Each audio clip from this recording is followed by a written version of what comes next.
Meeple Nation Podcast, episode 592, September 2025, turn 1. Welcome, citizens, to Meeple Nation. Grab your favorite beverage, pull up a chair, warm up those dice, and join us at the game table as we discuss board games and the board gaming world. Each week, the hosts of Meeple Nation share their love for board games and the amazing memories that come from playing games with some very outstanding people. Let us now join our hosts in their natural habitat, the game table.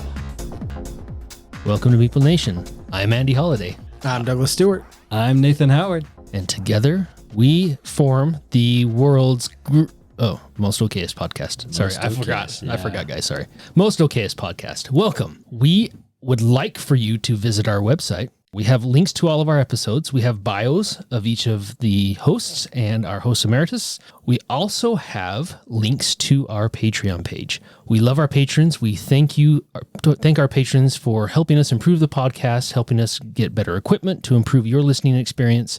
If you would like to be an official member of the Meeple Nation, click that link and jump over to Patreon, and we appreciate any support that you can give us. We are also on all of the social media platforms, Instagram, Facebook. We have a Facebook group, Meeple Nation Off Air.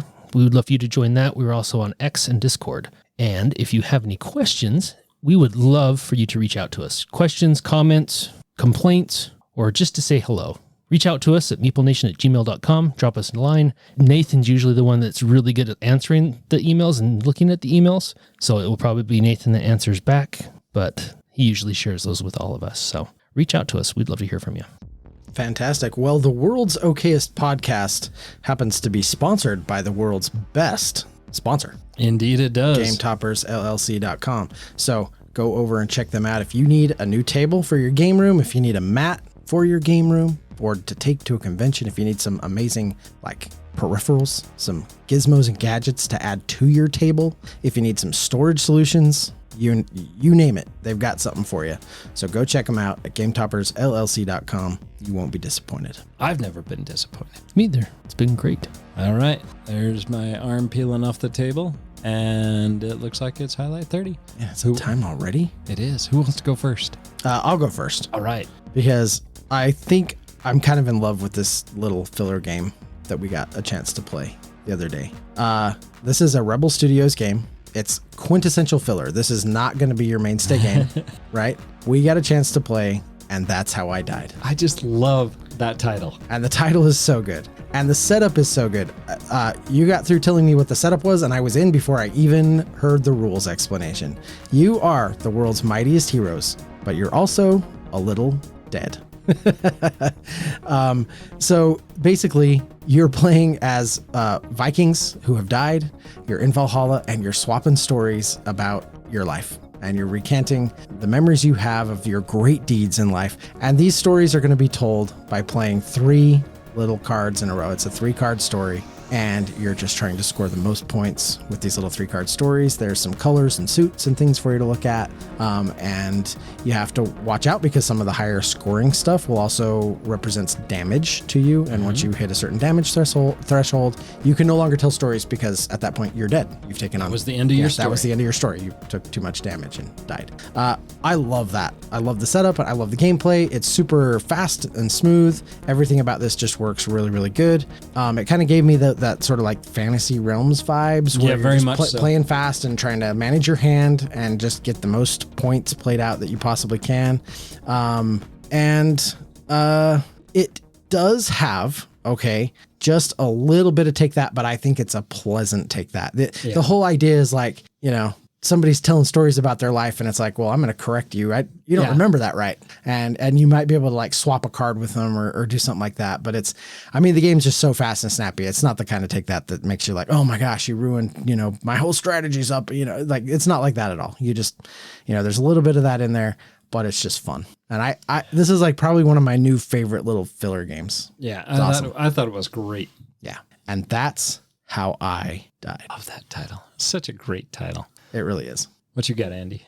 Well, due to the almost a year now of very skimpy participation in Friday Night Game Night, about 8 months ago, I decided to start scheduling campaign games. One of our biggest complaints was we had so many campaign games going, we weren't getting through any of them, so I started scheduling campaign games. I have been pushing through a bunch of campaign games. Couple to mention is Shadows of Brimstone. We have been playing Shadows of Brimstone for this particular campaign for probably 2 years now. And we're just about to the point where we are going to switch heroes up because we've leveled up enough to where it's like, okay, yeah, let's change it up. Which I didn't know if I'd ever get to that point where I'd actually get any of our heroes up to that high enough level to where we're ready to change things over. We also have been playing quite a bit of Aeon's Trespass Odyssey. This is a fairly complex game. I'm glad that we have Justin, who it's his favorite game, so he knows all the rules really, really well. And we just kind of let him run it because there's a lot. Yeah. But because we have someone that knows how to run it, we're not digging into rule books or anything like that all the time. It's actually made the game really enjoyable. It kind of makes me feel how we probably would have felt if Doug would have been in our group when we were playing Aetherfields. Oh, yeah. You know what I mean? Would have changed the whole experience of the game for the better. Yes. You would have loved it. We probably would Your have. favorite. We probably would have absolutely enjoyed it. Having someone who was intimately familiar with how the gameplay worked and all the rules. So yeah, Aeon Trespass Odyssey has been a lot of fun. It is the plastic for that game is crazy amazing. And we've been playing this for probably about 8 months and consistently, and we are still in cycle 1. Oh, really? Wow, you've been playing it for a while. There are 5 cycles. So yeah, it's one of those where it's like we're just starting to get into kind of the unique titans and starting to get away from the basic titans that you start the game with. And so it's about to change and get even more interesting. And it's been interesting. The story's been really cool, and I like the diplomacy in it. We are allied with the Minoans, and we're at war with the other guys. There's 3 factions, and the maze people, the crazy people, we're almost at war with them. They don't like us very much, but the story's cool. The battles are fun and unique, and you fight different monsters, and after you fight them, they get stronger the next time and stronger the next time, and they get more and more powerful as you get more powerful. So it cycles up to where everything is still a challenge, which is really fun. You still feel powerful as you get better gear and get better titans and get more abilities, but the monsters get more powerful and get more abilities, and also they level up with you. So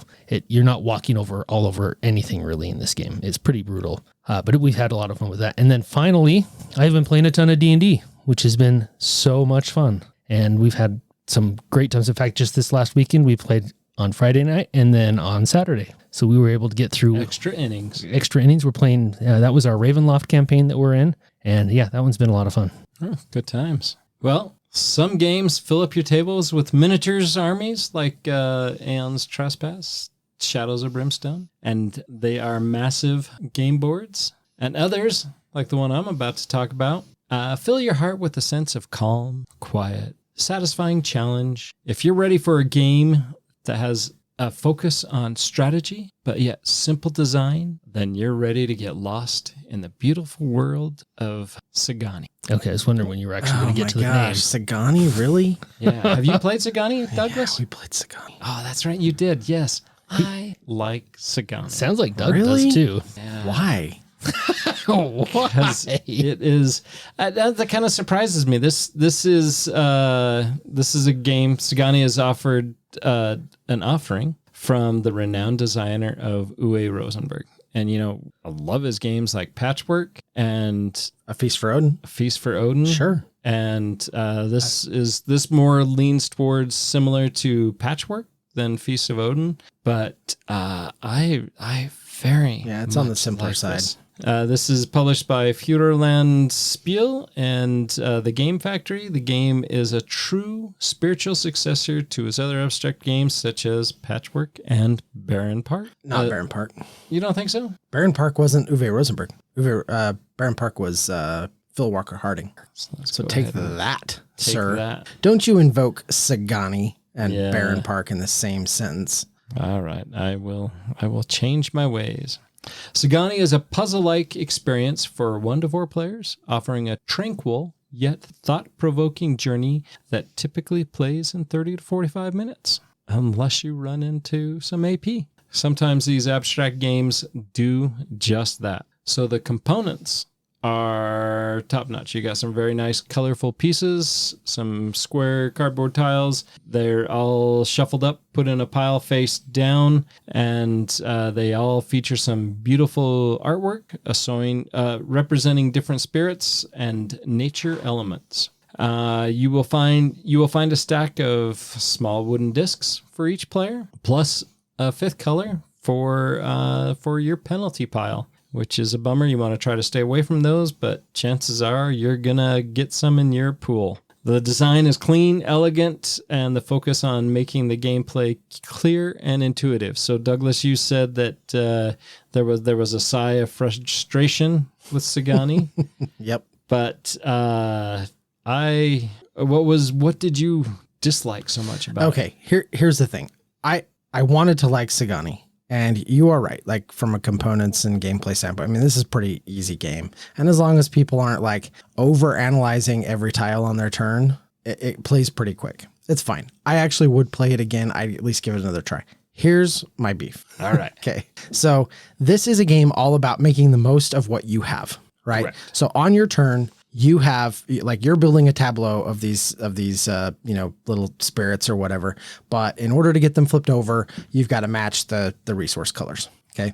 So there's an offering of resources or of the tiles out there, and you have to make the most efficient play with what's available. Okay. That's all fine and good. However, if the stuff that's available just does not work, I can be playing at an upper level, right? I can be playing at like max level efficiency. Yeah. And somebody who's just like getting tiles out that just match perfectly with what they're building on their, Brad, right? Stuff was coming out for him. Everything was coming up, Brad. He wasn't even putting the discs out because he was playing tiles that already met the conditions of other stuff. So he was just playing them and just flipping them over and putting them down. He was like, yep, that one already scores.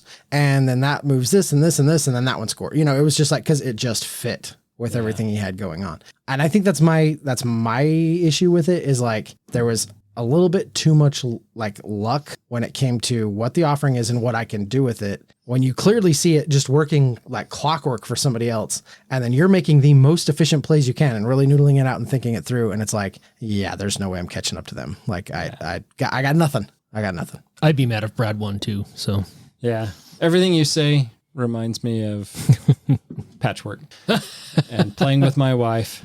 And she's lucky. Is that what you're saying? No, I mean, she knows what she's doing. She sees things that I apparently don't, and she does it well. I think Brad did just get lucky, but in that offering, there was definitely some bad luck for you because there was a lot of time. There's those high point cards that require a lot of connections to complete, and it always seemed like there was two at the end. And if there's only one, you can get rid of it, discard it to the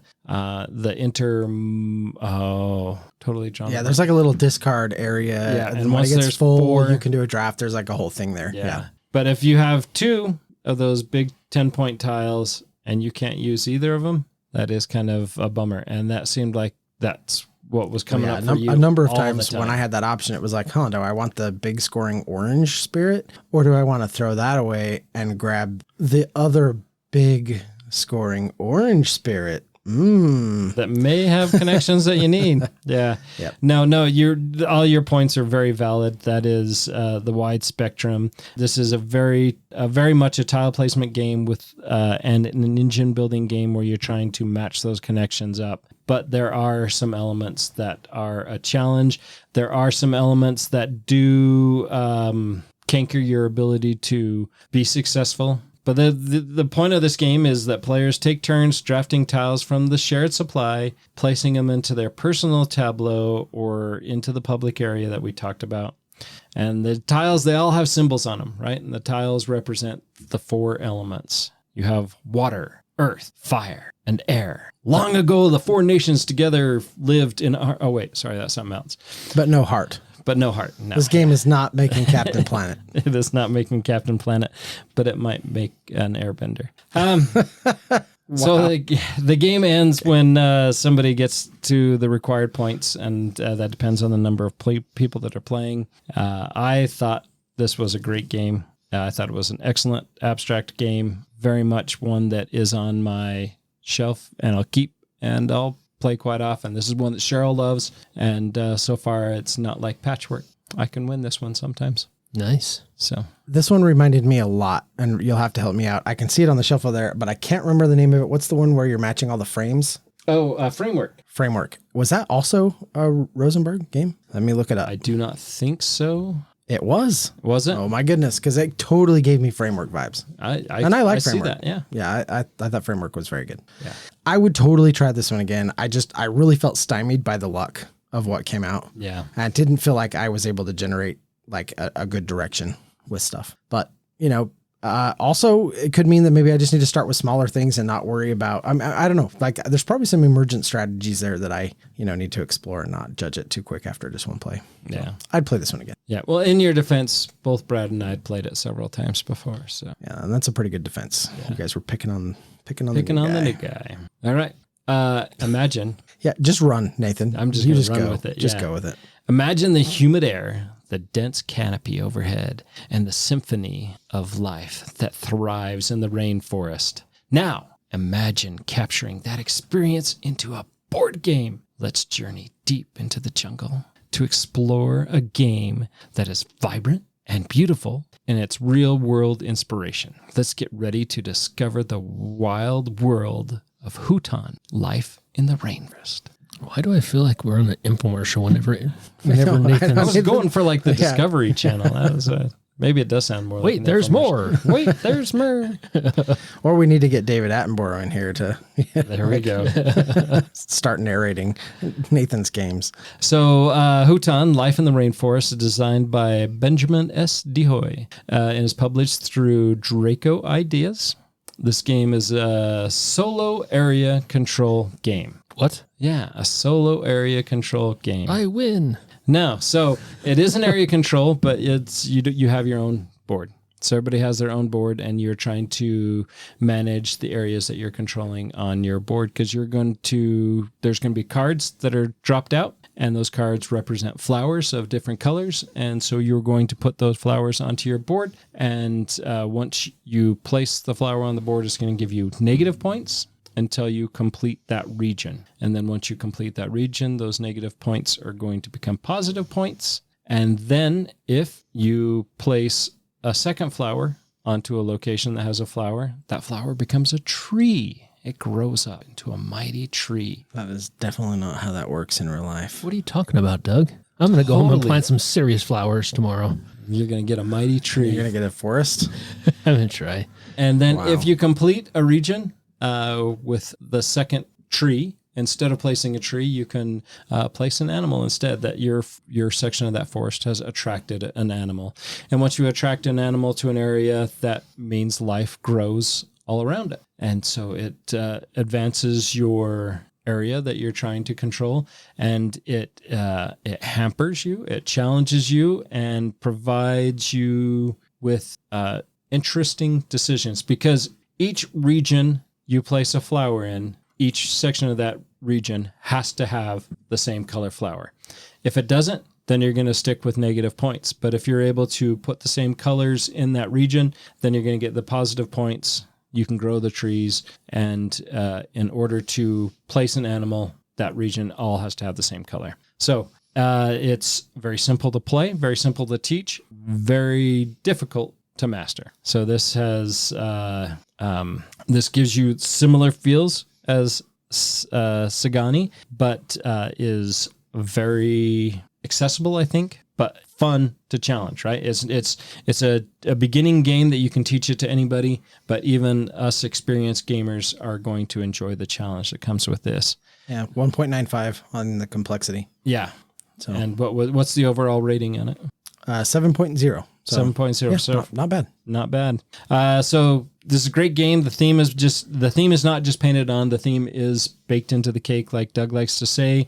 It does have a learning curve that you're going to run into, that if you're not planning for those moves, you're going to back yourself into a corner and you're putting flowers where you don't want to put flowers. But there's very little player interaction. So I'm working on my board. I'm trying to complete my board. I can try to counter draft out of that pool, but unless that counter draft does me good, it's pretty dumb to do that, because all I'm doing is hindering myself. So this is not a game that you're going to have a ton of combat. You might have some, don't take my card, but Hutan, Life in the Rainforest is an excellent game for anyone who loves strategic solo area, which is, I'm trying to copyright that term, solo area control. Wow. Nice. I don't know if that's multiplayer solitaire. Multiplayer solitaire. Life in the rainforest, where two flowers becomes a tree, just like in nature. Just like in real life. But it is very immersive theme, wonderful blend of clever mechanics, and a stunning presentation. I like this. This is on my shelf. This is a game that I'm going to keep and I'm going to play. I'm going to play it often. Nice. Wow. I actually would like to play this one. This looks pretty fun. Yeah. It's up there then. Yeah. On your rating system. Yeah. It's something that's going to be there. It's not, I'm not driving 30 minutes to play it, but it's something that I'm always willing to play. And I think you guys will, I think both of you will really enjoy it. Okay. And I'll play it once and I'll demolish you and then you'll learn it and then then Nathan will never play it with us again. Yep. No, this is one that I enjoy losing too. So. Well, sounds fun. Yeah. There you go. All right. I want to talk about one more. Okay. And Nathan, let's bounce back and forth on this one. This is going to be a fun one, I think, for both of us. This is one that we talked about last episode. Battle of Hoth. I wish. Oh, we haven't got that yet. We haven't quite got that to the table. It's coming very soon. No, this was one that you did talk about though. This was Pergola. I like. And you did game. Indeed get 2 copies of this, and we played one of them. Yeah. What are you going to do with the other copy, Nathan? I'm hoping to send it home with Doug. Probably send it home with me. I actually did. I actually really did like this game. I think this is a pretty solid one. Yeah, so I really. I'm glad that we got a chance to play this.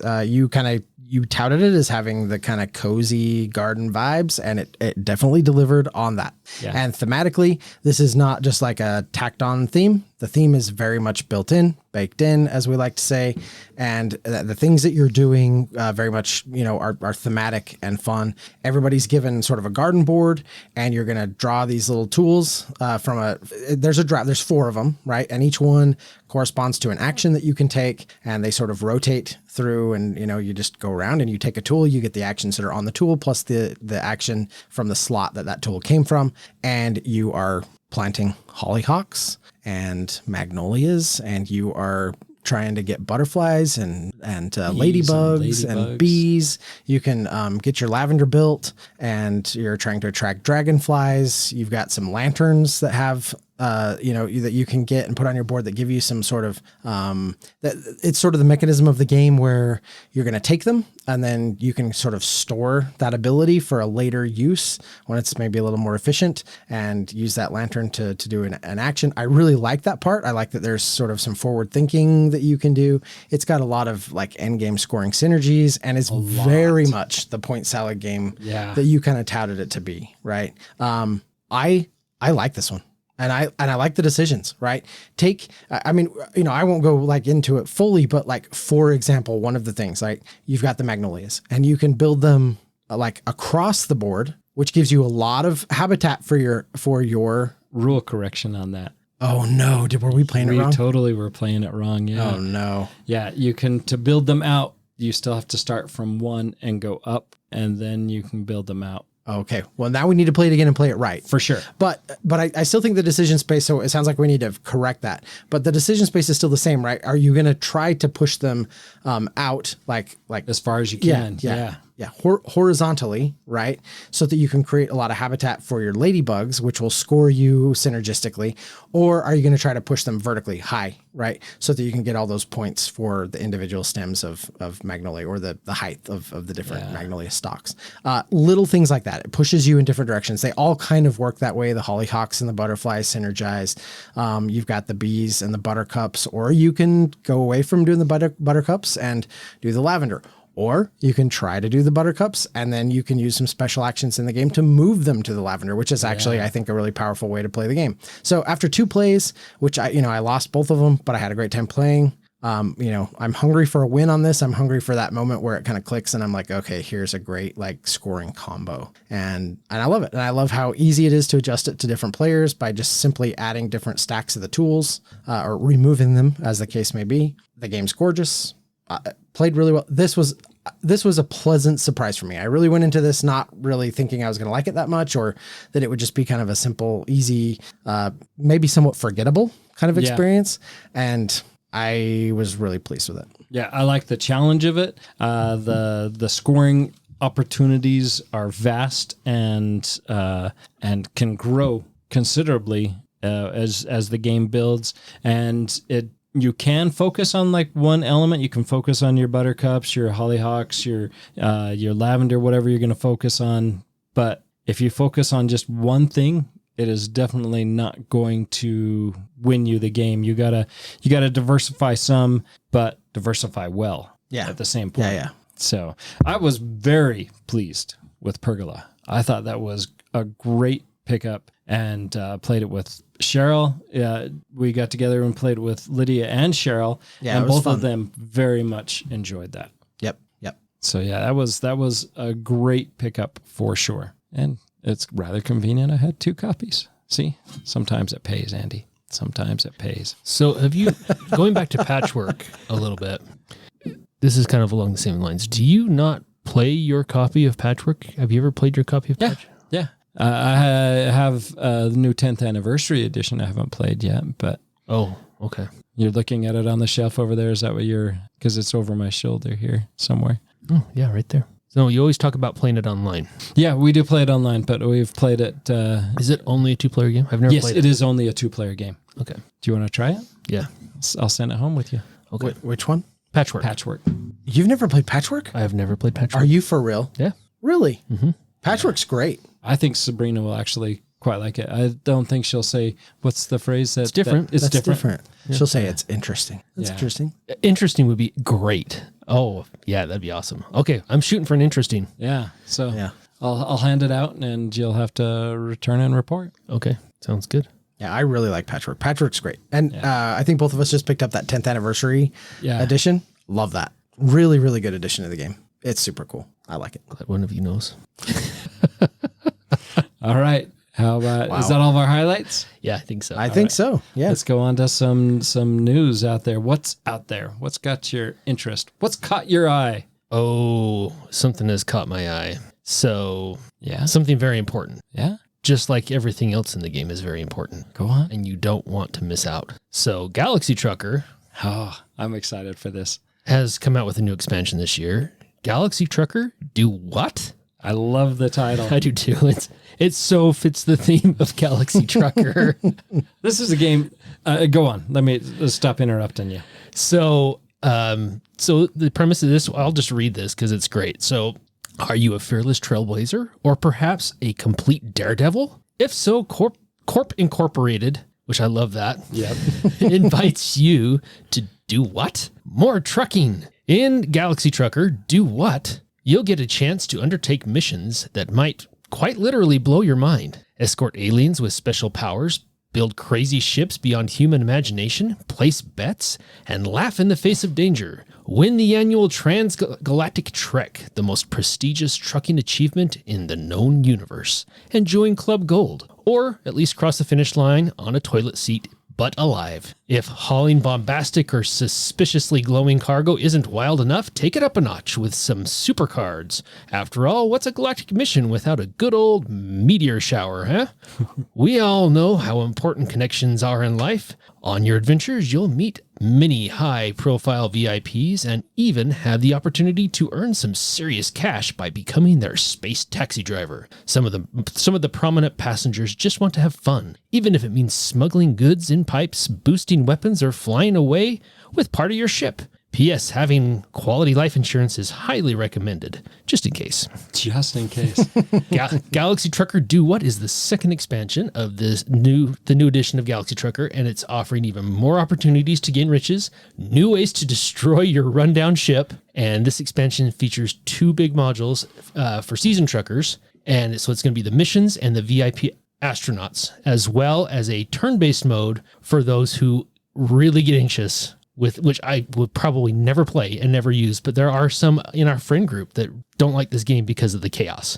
Which is why I like to play it with them. Me too. Well, that's what is one of the things that makes this game so much fun. Absolutely, it does. Yeah, this is a game that I actually own 2 copies of. One with the original version. They're actually, both those copies are the original version, but one that has all the expansions that are in it and one that is just the base game. Because this is a game that when Base game for noobs. Yes, absolutely for noobs. Yep. Because this is a game when you try to explain the whole cornucopia, the whole gambit of what is in all those expansions, it is just like fire hose to the face. There's no comprehension. You've got to play this once or twice before you start adding stuff. Yeah. And you got to kind of play it and understand what the vibe and feel of the game is before you can start throwing in extra content. Yeah, but this is a game that is pure chaos in a fully enjoyable capsule that you will just... Anyway, I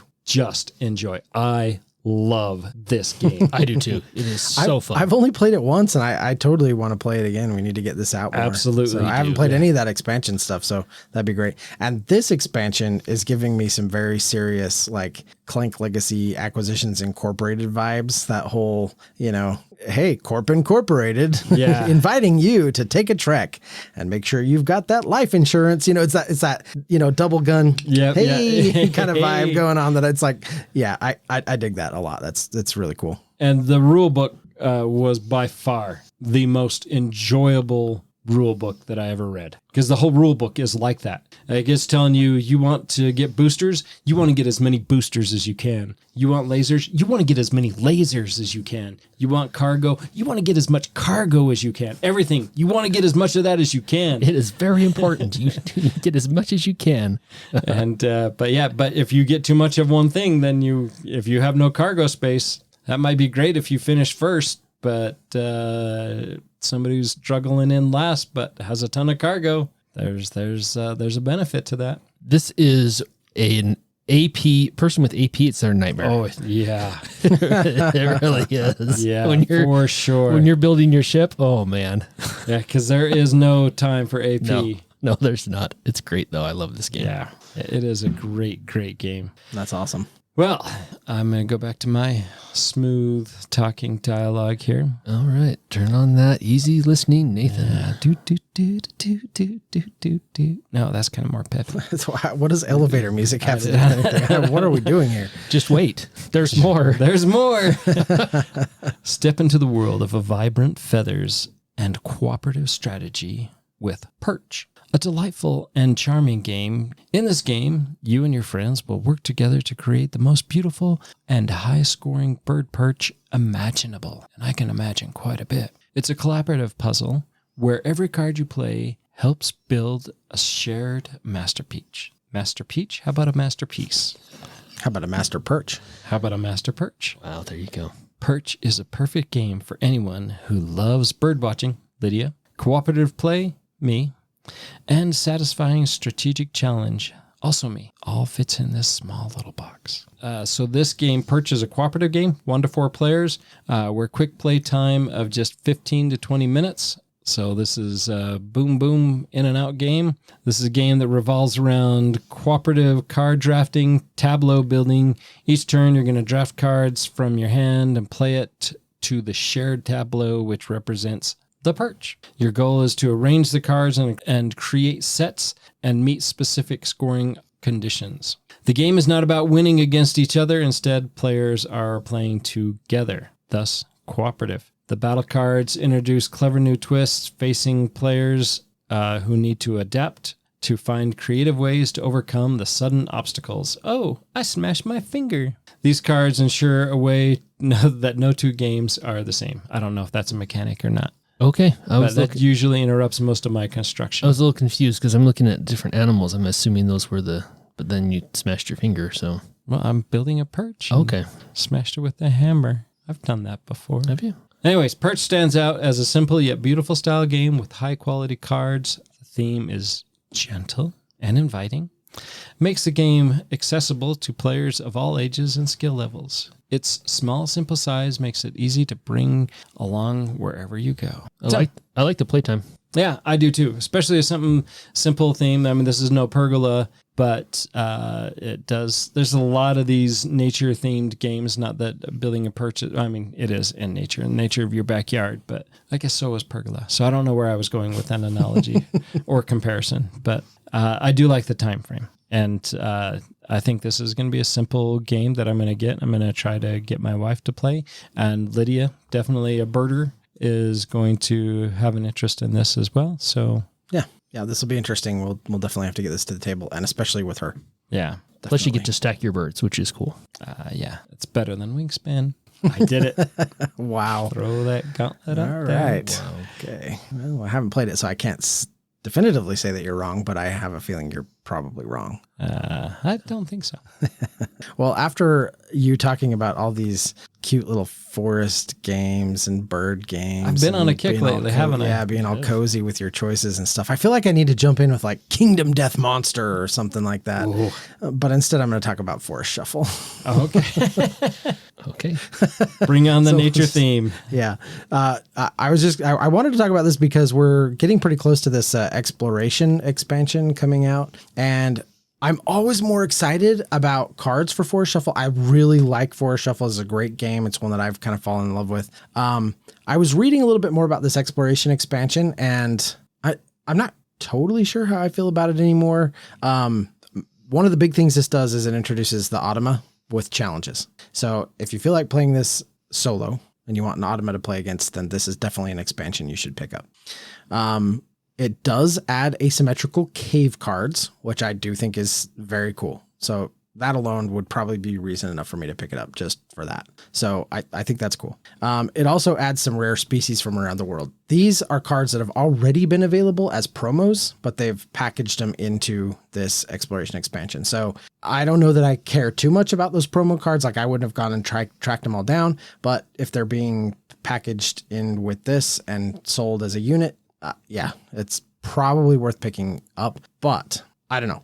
I'm curious about what you guys think, given that you've both played Forest Shuffle, and I think both like it quite a bit. Yeah. How appealing an expansion like this is to you. I thought that this was it. Like I was thinking this was going to be more like Alpine or Woodland Edge and would just have like a lot more stuff in it, but it's not. This changing. Yeah, this has a few different things. Like I don't want to necessarily call them modules, but you've got, an Automa and some asymmetry and some promo cards, and they've just kind of taken all these things and just sort of lumped them together into one little package.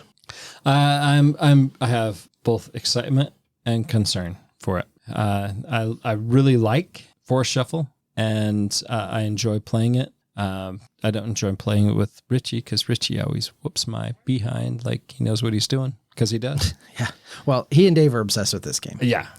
And they'll do the thing where they're like, so in order to adjust for player count, you're supposed to take a certain number of cards out, and they will just ignore that. Because they like longer Because they like the longer games and they want to build a really big engine, and Yeah. they'll just go. And it's like, and that's fine. They can, they can do what they want, but I'm kind of out too. Yeah. But I am excited for it. But again, like I said, I'm nervous that it's going to be, Forest Shuffle has a nice little spot on the shelf and it plays well. And I don't want to muck up those waters. And so I'm a little bit concerned. Yeah. It feels like about what it needs to be right now, especially with the expansions that are in it. Like almost more would be too much. That's my concern. But I'm hopeful. Forest Shuffle's going to get wingspanned. I didn't want to say it, but you are absolutely correct. I am a little worried that So it is going to get wingspanned. Too much. Yeah. That it's just going on that those too many sets that you're trying to collect, and too many cards out there that you're just not going to see them. And if you're playing with a higher player count and you're taking some of those cards out, or what if it's a lower player count and you're taking some of those cards out, you're again removing that opportunity to complete some of those sets. Well, I actually think it's adding extra content makes it worse than Wingspan, because Wingspan tried to balance it out on keep everything the same, right, as far as the ratios, and they're not doing that with Forest Shuffle. So I think adding extra content actually can make that even worse than what you experienced with Wingspan. Yeah. So they're not doing it overtly. They may be tracking some of those things like internally as part of the design process, like numbers of certain types of cards on a spreadsheet kind of thing, and trying to balance it that way. So, but I think your concern is totally valid, right? I think with the expansions that came out, some of the the strategies that were in there needed an expansion to add more options and more cards for certain things that you were trying to do, because there weren't enough options. Yeah, for sure. Like the bats. Yeah, the bats. I mean, that comes to mind right off the bat, right? Because in that off the bat. I see what you did there. Anyway, so it's a one of those where if you try that strategy with just the base game, it's a dead end strategy. You're not going to go anywhere with it. You're not going to score any points. But you get the expansions in there, and all of a sudden, it's a viable strategy. Yeah. There's a lot of extra points with that. But at this point, I kind of agree with you guys. It's kind of to the point where it's like, no, this is great. Like I can try anything that I want to try, and there's a viable path to victory with every single strategy that's there. Yeah. So I don't know. Yeah. So maybe this is like kind of the perfect ending expansion. I'll be really curious if they do more for this. This might be the perfect way to sort of end the base game of Forest Shuffle, because this doesn't add a whole lot that's new, but you do get the asymmetric caves and some solo play if you're interested in that. Yeah. Now, cool. Tagging on to this, right? They have announced there's another standalone game in the Forest Shuffle series. This is Forest Shuffle Dartmoor, and it boasts a whole new habitat, but plays essentially exactly the same. Its big difference, or what it claims to be the big difference, is it's introducing these new terrain cards. And terrain cards essentially work like the tree cards do in Forest Shuffle, but you play them horizontally, and only the cards that are split through the middle that have a top and a bottom can be played on them. Oh, wow. So it's changing up the formula like a little bit. And so, maybe this will be a fresh take on the game, without needing to combine, right? You're not going to be combining these to get the game back to maybe a little bit more of a simpler state with a few twists. I'll be curious to read a little bit more about that and to check that out. So it sounds like they're going to do trees and terrain on top of that. Mm-hmm. Interesting, because they introduced bushes, and I thought the bushes were kind of a waste, personally. I mean, I always felt like, okay, just make it a tree. Why make it a bush? Okay. Because there's a lot of cards that will score you based on how many trees you have, and then with a bush, you're just like, okay, well, I paid about what I would have paid for a tree, and I don't even get the bonus points for this other card I played. So I feel like that was kind of a waste in the expansions that have come out, and I wonder if I would get the same feel for the terrain cards. Yeah, I don't know. I mean, I'm just really curious, right? Like, we don't have our hands on either of these products, so it'll be curious. It'll be interesting to see how this works, how the exploration works with Forest Shuffle, and how Dartmoor, does or doesn't change the formula in a fun way. For sure. So yeah, we'll have to see. But I am excited for more Forest Shuffle. I'm excited for more reasons to get it to the table. Yeah. And I do look forward to that a revitalization of getting the game to the table. And I'm interested to try the new version too. Yeah, absolutely. All right, I'm excited to play one of your copies. So I bought one for you. So. Oh, thanks, Nathan. And you. So hopefully you won it. Of the expansion, right? Yeah, and the Dartmoor and the too. Dartmoor. Oh, you did? Is it already for pre-order? I believe so. Okay, nice. Yeah. Well, that's excellent. I'm excited to play my copy. All right. Well, I'm gonna stray away from this nature theme. You got some monster trucks?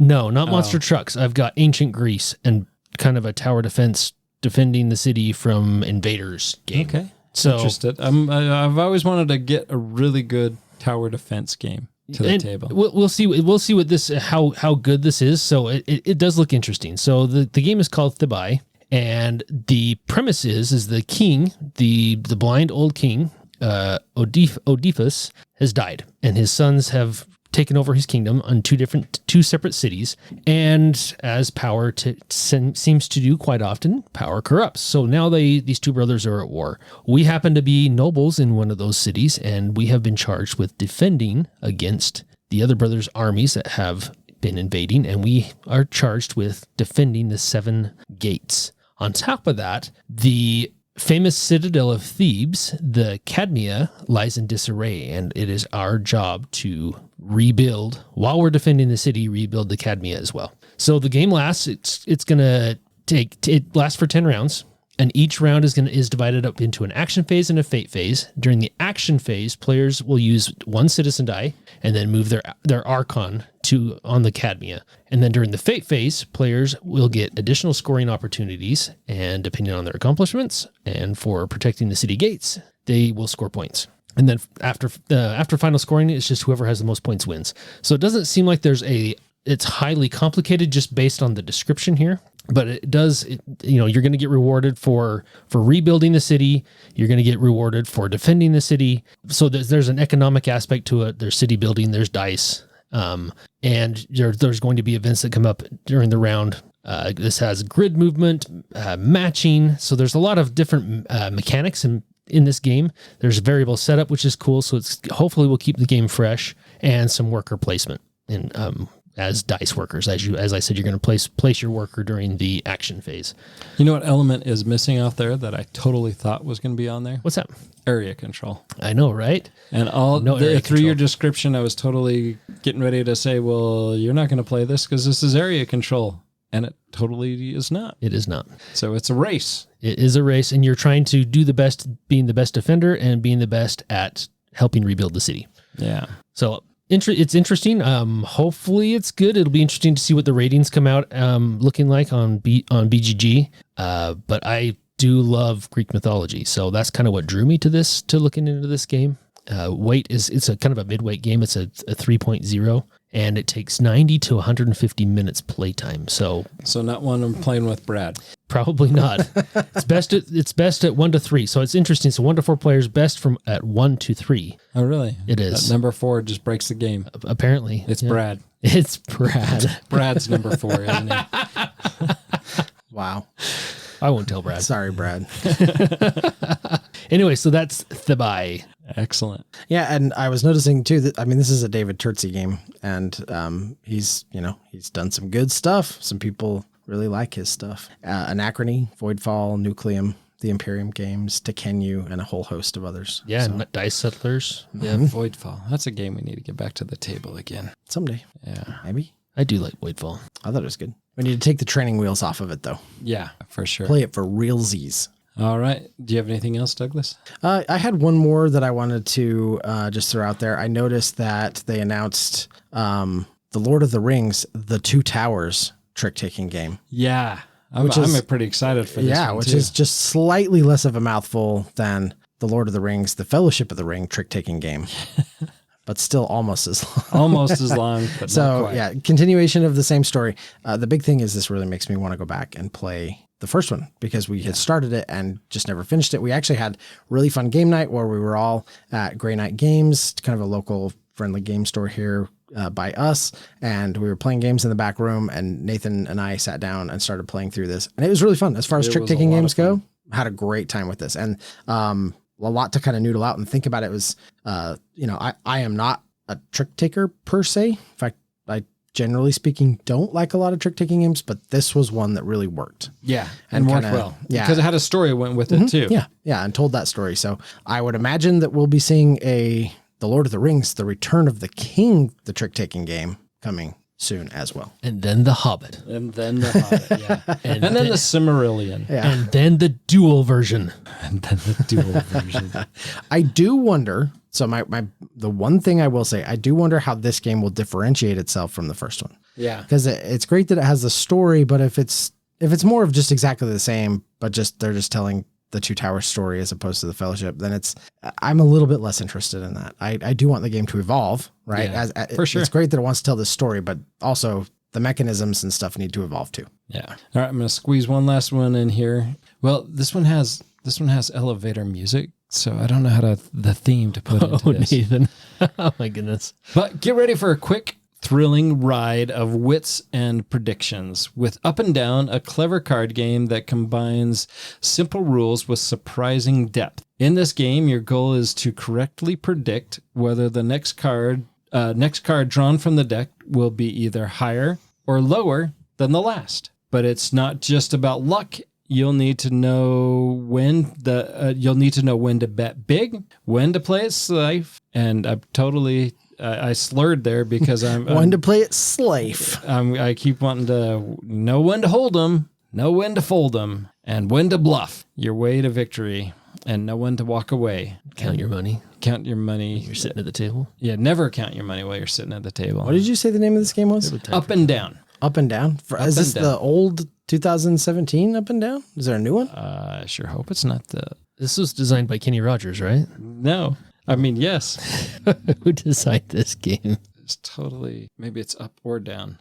Did you mean up or down, Nathan? I totally meant up or down. Okay. I got way too excited. That and to or makes a big difference. Yes, it does. I totally got way too excited with my Kenny Rogers blending in there. But yes, no, up or down. So up or down is a quick and engaging game for 2 to 4 players, which is nice. Playtime, Andy, 15 to 25 minutes. The game revolves around making predictions. At the start of each round, cards get flipped over. Betting, you're going to bet on those cards, like I've already explained. You have while the core gameplay is a series of individual predictions, the interaction comes from completing the same betting options and from and trying to read your opponents to try to find out when you can bluff your way to a more favorable position. So a lot of mechanics that I like, and the game is played over a set number of rounds, and until a player has reached a certain score, kind of like in Flip 7, the player who has the most points at the end of the game is the winner. So this is going to be a quick, fast-paced game that is totally going to make my collection, and we will see if it is stay on the shelf, play, or cull it, but I don't know. I'm kind of up and down on this. Up and down, or up? Are you up or down on I'm this? probably up or down. Okay. Yeah, I'm looking at this one, not like the best reviews, super lightweight. Very lightweight. But the designers are Michael Kiesling of like Azul fame and Wolfgang Kramer, who has done so many great best-selling games that I'm not going to attempt to list them here. Yeah, he has done a lot. Lots. So, anyways, it's going to be one that I'm going to pick up and give it a try and see if I can get Cheryl to play it. She'll like it if Andy doesn't. I don't know if that's like my limit there, right? Either Cheryl will like it or Andy will like it. I don't know if it doesn't always work that way. It doesn't. No, but in this instance, it seemed like that was the way to go. Really? I don't know. You're probably right. Yeah. So I'm waffling on this. Okay. Now I want waffles. No waffles. All right. Well, if there's nothing else, we'll go ahead and end the episode there. Until next time. We'll see you making that split decision. Are you going to go up? Are you going to go down? Or are you just going to go get waffles? But don't eat them at the game table. I'm going to eat mine at the game table. Well, no syrup at the game table then. All right. I'll eat them at the dining room table. All right. But I'm going to get waffles right now. Thank you for listening and being a part of Meeple Nation.